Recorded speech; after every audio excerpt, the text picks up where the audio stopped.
1-0 lead over the Toronto Marlies here at the War Memorial Add-on Center. Bob McElligott and Doug Plagens here, and we got this guy right in the middle of his busiest work of the day. Mark Rycroft is with us, and of course you're one of the main penalty killers on this team, and you got put to work there, unfortunately, late in the second period. Yeah, absolutely. I don't know how Zenon got the penalty there. I was telling him Cam Neely wouldn't have a career if he weren't allowed to follow the puck towards the goalie. It's an interference call. I guess that's how they're going to call tonight and from now on, but it's always nice when you have a penalty and it's kind of cut in half. We only had to kill off 1 minute and 32 seconds, I think. And as you can see with Dorsett breaking the stick at the end there, that worked to our advantage as the time clicked off.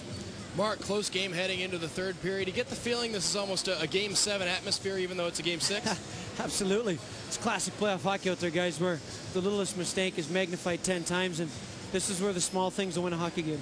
You know, Mark, we always talk about in the playoffs that different heroes step up. Maybe not the guys that were the regulars in the regular season making the big plays. And tonight, I think it's fair to say that Frischman, Picard, and Brule is your best line out there.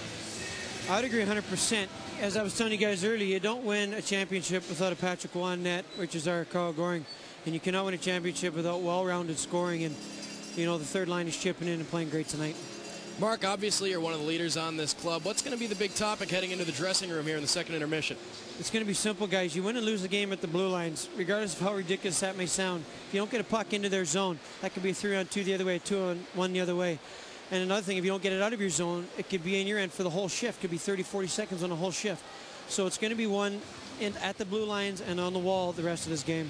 Mark, I talked about this during the period. We focused on you, and I said that even though you're playing on the fourth line and you're penalty killing, and those are your two primary jobs, you don't mind that because in your mind, the one thing is most important than anything is this team winning. But is it still tough? A guy with the experience that you have, is it tough to kind of embrace that role? I'll tell you, if I was 25, I think it would be difficult. At almost the age of 30, at this stage of my career, with the deep lineup that we have, you guys know the talent we have on our team. It's pretty incredible. Being on the fourth line is sometimes just happy to be on the ice with the amount of talent we have here. At this stage, boys, to win a championship, it doesn't matter. Whatever I have to do to help this team win, that is the only thing and the singular thing that matters to me. Mark, a lot of your offensive success in this game has been from working the puck in close. They're really pressuring those points very well.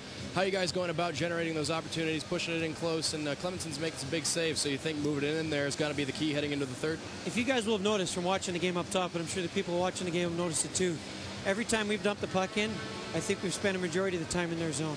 Whenever we try and get a little fancy at the blue line, make that cross-seam pass between a couple sticks, it gets picked off, the pass doesn't get picked up. Next thing you know, we're back checking. So it really is simple, simple, simple. You can't say it enough. That's going to win this game. Still having fun down there? Man, the pressure's amped. I'll be honest with you. The pressure's packed. But that's what we live for. That's why we're doing that last set of squats in July at 330 pounds that we're thinking about. I can't wait till Game 6 in the quarterfinals or the semifinals or the finals. And it's like the bigger the pressure, the bigger the reward, and we're looking for the big reward at the end here. All right, you don't want to miss the second intermission speech. Get in there, get ready for the third. Best of luck. Okay, Bobby, thanks, guys. All right, that's Mike Rycroft of the Syracuse Crunch. Mark Rycroft, a big part of this team. Everybody is going to